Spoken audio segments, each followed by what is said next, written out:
सुन ले चीन, वो साल दूसरा था, ये साल दूसरा है। ये आज का सशक्त और शक्तिशाली भारत है, सन 1962 वाला देश नहीं। माना कि कर लिया धोखा तुमने 1962 में, परंतु अब कोई आंख दिखाए हमको ये मंजूर नहीं। तुम अपनी 1962 वाली चालबाजी की बात करते हो, 1967 वाले हार की क्यों नहीं। हमारे साथ अमेरिकी न्यूक्लियर और रूसी दोस्ती है, तुमसे तो इत्तू सा ताइवान संभलता नहीं। ये आमने सामने की लड़ाई है, ये कोई 1962 के धोखे का खेल नहीं। माना कि रखे हो तुम खास हथियार और बम, लेकिन भारत माँ की छाती को छल्ली कर जाए इतना भी मजबूत नहीं। कर सके मोदी के 56 इंच छाती का सामना, जिनपिंग तेरे छाती में इतना दम नहीं। इस बार न चटा दी धूल तुम्हें तो भारत माँ के हम शेर नहीं। सुन ले चीन, वो साल दूसरा था, ये साल दूसरा है। तो दोस्तों, भारत के पास ऐसे ही बहुत सारे हथियार, टैंक और एयरक्राफ्ट है जिससे चीन को तबाह किया जा सकता है। तो दोस्तों, आज हम इस वीडियो में वही बात करेंगे कि भारत के पास कौन कौन से देश से कैसे कैसे हथियार, लड़ाकू विमान और टैंक हैं। तो दोस्तों, वीडियो को पूरा देखिएगा और अगर आप हमारे चैनल पर नए आए हो तो चैनल को सब्सक्राइब करके घंटी दबा लें। मैं ऐसे ही भारत के दुनिया में बढ़ते कदम की खबरें लाता रहता हूँ और आपसे एक निवेदन है कि मेरे द्वारा लिखी गई ये कविता कैसी लगी कमेंट बॉक्स में जरूर बताएं। चीन के सैनिक युद्ध अभ्यास के बहाने भारत को धमकाने की कोशिश कर रहे हैं, परंतु चीन को ये नहीं पता कि ये आज का भारत है जिसके पास अमेरिका, इजराइल से लेकर रूस तक के भारत के पास खास हथियार हैं जो चीन को सबक सिखा सकता है।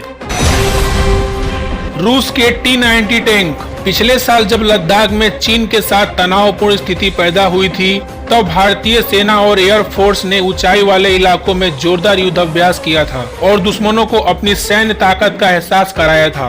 रूस से आए सेना के अत्याधुनिक T-90 भीष्म टैंकों की गड़गड़ाहट से लद्दाख की पहाड़ी वादियां भी थर्रा उठी थी। ये टैंक अपनी मोबिलिटी, फायर करने की क्षमता, देखते ही निशाना मारने की काबिलियत और आत्मरक्षा के लिए जाने जाते हैं। इनके अलावा एयरफोर्स के C-17 विमान ने भारत के अंधेरे में भी रसद पहुंचाने की क्षमता का प्रदर्शन किया था।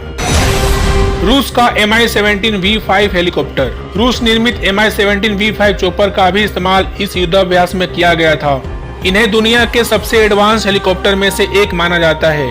ये असॉल्ट, एम्बुलेंस और ट्रांसपोर्टर के तौर पर बेहतरीन काम कर सकते हैं। खास बात यह है कि यह बेहद सर्दी से लेकर बेहद गर्मी वाले इलाकों में भी बेहतरीन काम करते हैं। इनका फ्लाइट नेविगेशन दिन रात, सर्दी गर्मी, बारिश तूफान कैसे भी हालात में ऑपरेट करने में मदद करता है।